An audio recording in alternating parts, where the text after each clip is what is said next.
बेसरकारी अध्यापकों को सरकारी अनुदान परिसरभुक्त दाबी एने बेसरकारी अध्यापक कर्मचारी संघ कलाहांडी पक्षर भवानीपाटना स्थित एक घरोई होटेल में सांबादिक सम्मेलन अनुष्ठित हो जाइछि। एथिरे बेसरकारी अनुदान प्राप्त और अण अनुदान महाविद्यालय मानकरे परिचालना कमिटी द्वारा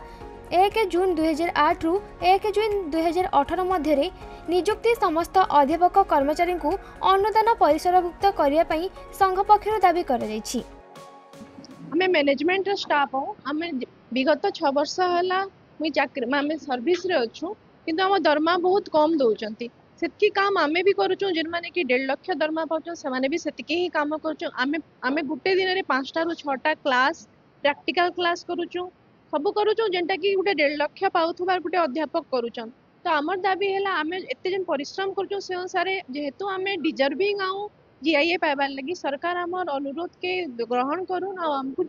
आमको जीआईए दिया जाओ जहाँ द्वारा किसी जे डिजर्विंग से दरमा पाले ताके काम करवार लगी भी उत्साह समस्त को मिलसी आउ से लगी आमर दाबी सरकार के पाखरे जे आमर अनुरोध के रक्षा करी आमर जीआईए पॉलिसीटा के एप्रूव करूँ 2008 ରୁ 18 भितर जिते भी अध्यापक माने नियुक्ति पाइछन समस्त को अनुदान दिया जाऊ। आज सांबादिक सम्मेलन सर अभिमुख्य है सर 2008 ରୁ 18 मसीहा मध्य नियुक्ति पाइथिबा समस्त कर्मचारी मान को जे प्रदान कर आज हूँ सर तार अभिमुख्य जिले में सर 60 ରୁ ऊर्ध्व हे सर आ सारा ओडिशा रे आम 7000 ରୁ ऊर्ध्व हे प्रतिक्रिया सर से आमको सर ठकी सर चलीगले सी आम सर आम करेंगे बोले आ कि कले ना बर्तमान सरकार सर आमको सर लिखित प्रतिश्रुति देती आमर पिपिली विधायक आश्रित पट्टनायक एवं भुवनेश्वर विधायक एकाम्र बाबू सिंह मिलित उद्यम एवं शिक्षा निर्देशक द्वारा लिखित प्रतिश्रुति देती संघ सहित सकारात्मक आलोचना हो। पूर्व